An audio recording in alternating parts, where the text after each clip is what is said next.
ગાંધીનગરમાં ટાઇફોઇડના કેસોના કારણે જ્યારે હાહાકાર મચી ગયો છે ત્યારે મ્યુનિસિપલ કોર્પોરેશનના પદાધિકારીઓ અને સાથે જ અધિકારીઓ ભાવનગર ખાતે ક્રિકેટના મેદાનમાં જોવા મળ્યા છે। ગાંધીનગર મનપાની મેયરની ટીમ અને કમિશનરની ટીમ આજથી 3 દિવસ માટે ભાવનગર ખાતે ક્રિકેટ મેચ રમવા માટે પહોંચી ગઈ છે। આ પ્રવાસ દરમિયાન ગાંધીનગરના મેયર મીરા પટેલે વિવાદાસ્પદ નિવેદન આપતા દાવો કર્યો છે કે હવે શહેરમાં રોગચાળો સંપૂર્ણપણે કંટ્રોલમાં છે। તમામ દર્દીઓ ટાઇફોઇડમાંથી બહાર આવી ગયા છે અને જે બાકી રહેલા રિપોર્ટ હતા તે હવે આવી રહ્યા છે। વિપક્ષ પર પ્રહાર કરતા તેમણે કહ્યું છે કે કોંગ્રેસનું કામ માત્ર ભાજપના કામ પર પાણી ફેરવવાનું છે। જો કે એક તરફ રોગચાળાને લીધે જનતા પરેશાન છે ત્યારે સત્તાધીશો આ ખેલદિલી ચર્ચાનો વિષય બની ગયો છે।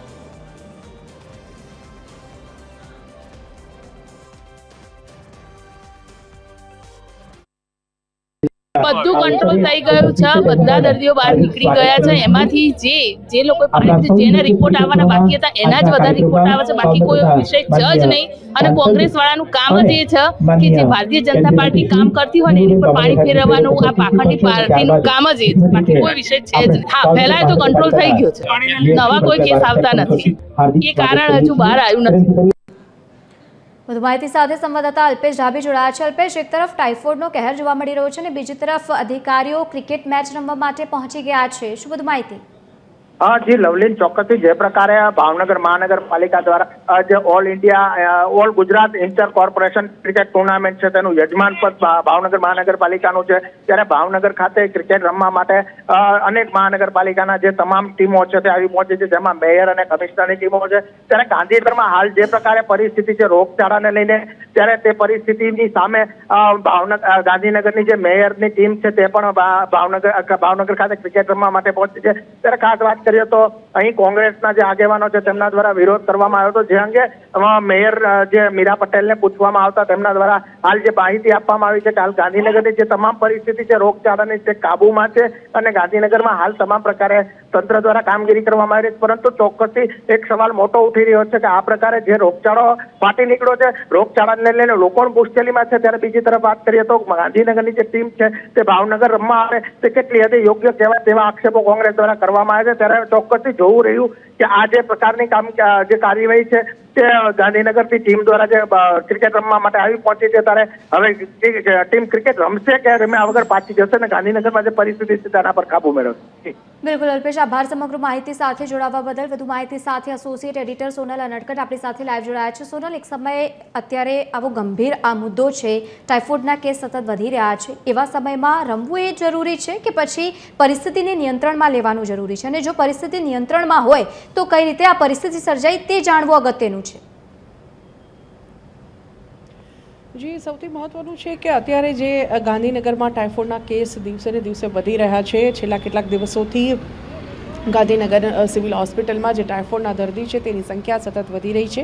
અને બીજી બાજુ જો વાત કરીએ તો મેયર મીરા પટેલ જે છે તે ક્રિકેટ રમવા માટે ભાવનગર પહોંચ્યા છે તેમની ટીમ સાથે, કોર્પોરેટરો પણ તેમની સાથે જોડાયા છે। એટલે એક તરફ રોગચાળો છે ગાંધીનગરમાં અને બીજી બાજુ મેયર ભાવનગરમાં છે, તે પ્રકારનું વિરોધ પ્રદર્શન જે છે તે કોંગ્રેસ તરફથી આજે મ્યુનિસિપલ કમિશનર ઓફિસ ખાતે, કોર્પોરેશન ખાતે કરવામાં આવ્યું હતું, જ્યાં મ્યુનિસિપલ કમિશનરની ચેમ્બરમાં તેઓએ હલ્લાબોલ કર્યો હતો, સૂત્રોચ્ચાર કર્યા હતા, મેયર અને ભાજપ હાય હાયના નારા કર્યા હતા અને મટકા પણ ફોડવામાં આવ્યા હતા, માટલા ફોડવામાં આવ્યા હતા। અને આ પ્રકારે કોંગ્રેસે વિરોધ પ્રદર્શન કરી અને માગણી કરી હતી, આવેદનપત્ર આપ્યું હતું મ્યુનિસિપલ કમિશનરને કે જે પ્રકારે અત્યારે શહેરમાં પરિસ્થિતિ પ્રવર્તી રહી છે, ગંદા પાણીની જે પાઇપલાઇન છે તે તૂટી હોવાના કારણે જે દૂષિત પાણી શુદ્ધ પીવાના પાણી સાથેની પાઇપલાઇનમાં ભળી રહ્યું છે અને તેના કારણે લોકોના આરોગ્ય સાથે સતત ચેડા થઈ રહ્યા છે, સતત લોકો બીમાર થઈ રહ્યા છે। તો આવા સંજોગોમાં હવે તાત્કાલિક ધોરણે જે આ પાઇપલાઇનોનું સમારકામ છે તે કરાવવામાં આવે અને લોકોના સ્વાસ્થ્યને બગડતું અટકાવવામાં આવે અને લોકોના સ્વાસ્થ્યની પણ ચિંતા કરવામાં આવે। આ પ્રકારનો જે મુદ્દો છે તે આજે કોંગ્રેસ તરફથી ઉઠાવવામાં આવ્યો હતો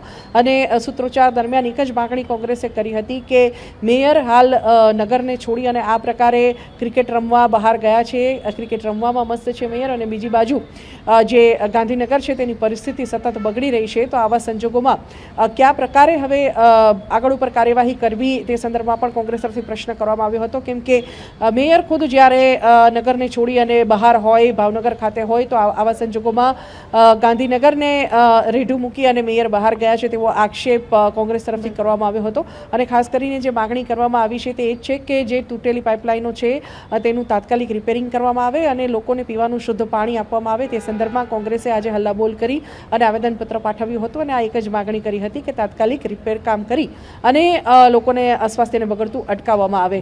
કેસોની જો વાત કરીએ તો સિવિલ હોસ્પિટલમાં, ગાંધીનગર સિવિલ હોસ્પિટલ ખાતે છેલ્લા 3-4 દિવસથી ટાઇફોઇડના જે કેસો છે તે વધી રહ્યા છે. એક બાળકીનું પણ મોત નીપજ્યું છે, જો કે તે મોત શંકાસ્પદ ગણી શકાય કેમ કે ટાઇફોઇડના કારણે જ તેનું મોત થયું છે, તે હજુ પુષ્ટિ થઈ નથી. પણ મહત્વનું છે કે જે રીતે અત્યારે સતત ટાઇફોઇડના કેસ વધી રહ્યા છે તે સંદર્ભમાં બીજી બાજુ સરકાર પણ ચિંતિત છે અને સતત પગલાં લઈ રહી છે. અને સાથે સાથે જ જો કે આજે કોંગ્રેસ તરફથી જે વિરોધ પ્રદર્શન કરવામાં આવ્યું હતું તેમાં તાત્કાલિક રિપેરિંગ અને શુદ્ધ પીવાનું પાણી પૂરું પાડવાની માગણી કરવામાં આવી હતી. બિલકુલ સોનલ, આભાર સમગ્ર માહિતી સાથે જોડાવા બદલ. તો એક તરફ રોગચાળો વધી રહ્યો છે અને બીજી તરફ ટાઇફોઇડના સતત કેસો સામે આવી રહ્યા છે. આ તમામની વચ્ચે જ્યારે મેયર અને પદાધિકારીઓ ભાવનગર ખાતે હોય ત્યારે અનેક સવાલો ઊભા થતા હોય છે.